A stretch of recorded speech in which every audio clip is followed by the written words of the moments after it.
state funerals are traditionally reserved for monarchs. Now, Princess Diana had what looked like a state funeral, but it was known as a ceremonial funeral. So you did get a procession and there was military involvement, but there was no flypast, for example, and she didn't lie in state. And it's that kind of funeral that Margaret Thatcher will receive. She was involved in the planning and she didn't see the expense of a full state occasion as necessary, although this one won't be cheap.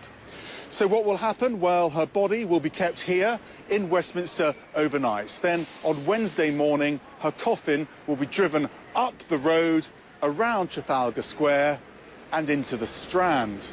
At this chapel, the coffin will be transferred onto a gun carriage and walked along here, along Fleet Street, past the Royal Courts of Justice, and this will be the chance for the public to pay their respects. They're encouraged to line the route from here as the carriage continues along Fleet Street into the financial district and up to the steps of St Paul's Cathedral. A military guard of honour will greet the coffin as it arrives here for an invitation-only service. Friends, family, political leaders, past and present, will be here, as will the Queen, adding to the sense of it being a state occasion. But how appropriate is all of this fuss for a former politician? Well, it's a debate that really is polarising opinion in this country, as is shown in two of the main newspapers here. The Daily Mail actually arguing we should be going the full hog and making it a state funeral like Winston Churchill's. But the Daily Mirror very much taking the opposite view and questioning whether even a ceremonial funeral is appropriate. Max Foster, CNN, London. Well, joining me now in the studio is author and historian Kate Williams. The Queen attending doesn't normally, isn't normally a big deal, is it? But for Churchill, who had a state funeral, she did. She doesn't normally appear at other politicians' funerals. No, she doesn't normally appear. We've seen many prime ministers buried during her reign. We've seen Wilson, we've seen Howard Macmillan, we've seen James Callaghan, and the only one she has attended has been that of Winston Churchill, the state funeral in 1965. And there was some talk that she shouldn't have attended that because, of course, the Queen is supposed to be politically neutral. So the gesture of attendance to Baroness Thatcher's funeral is very significant. I'm going to talk about Churchill in a moment. I just want to talk about the relationship as you understand it between the Queen and Thatcher. Was it a good relationship?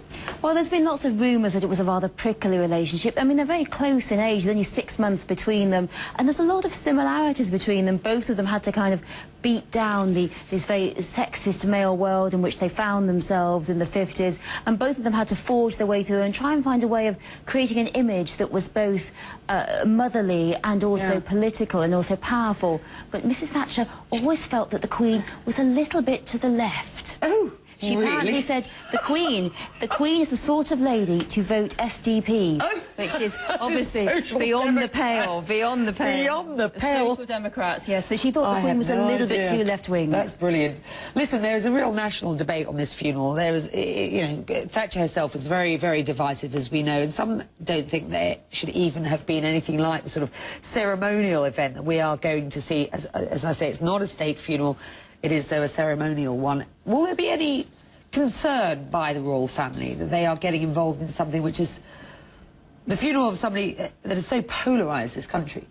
Margaret Thatcher is a very divisive figure. I think essentially we're going to have to go right back to Henry VIII to find someone who really presided over such a time of massive change. Henry VIII was religious. Margaret Thatcher was in economic and social change, the massive changes that this country underwent from a manufacturing economy to that of a service and financial economy. And I think what the big difference we'll see in this ceremonial funeral to, say, that of Princess Diana in '97 or the Queen Mother in 2002 is we're going to see much more demonstration. She's a much more divisive figure, and I certainly think that we aren't seeing the full complement of royals here. We're just seeing the Queen and Prince Philip. We're not seeing Prince Charles, obviously the future heir to the throne. It's very interesting. What do we know about what Thatcher wanted? I know she famously said she didn't want a state funeral, nor did she want a fly past.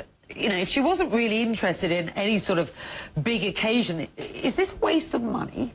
Well, Mrs. Thatcher has said she didn't want a fly past, she didn't want the state funeral, she didn't want to lie in state. She felt that would be too divisive. And a state funeral needs an act in Parliament, and she obviously was concerned that might not go through. So, yes, but the thing is, in Britain, we constantly ignore people's wishes. Charles Dickens didn't want to be buried in Westminster Abbey, and still he was, because people's funerals are often used for political capital as they are now. And certainly I think people expect that it's going to be such a gathering of heads of state. I mean, this is going to be a who's who of political figures in the 1980s and 1990s. Before we talk more about Margaret Thatcher, just very briefly, the relationship between Churchill and the Queen, just describe it to me. Initially, Churchill wasn't too keen on the idea of a queen. He said, she's a child, I miss George VI, and he wept over George VI. He said, she's just a child and she doesn't know what she's doing, even though she was a married mother of 2 in her mid-20s. He thought she was an infant. But he got used to her and he became terribly fond of her, and he said no movie star could have done the role better. So they became very fond of each other, but initially he was rather crusty and very much of an elder statesman to her. But she certainly won him over, and I think that was the great tribute that she gave him in 1965. I mean, Churchill was a one-off. We have seen other state funerals of prime ministers, such as Gladstone in the Victorians, Palmerston, but I think we're very unlikely ever to see a prime minister receive a state funeral ever again after Winston Churchill.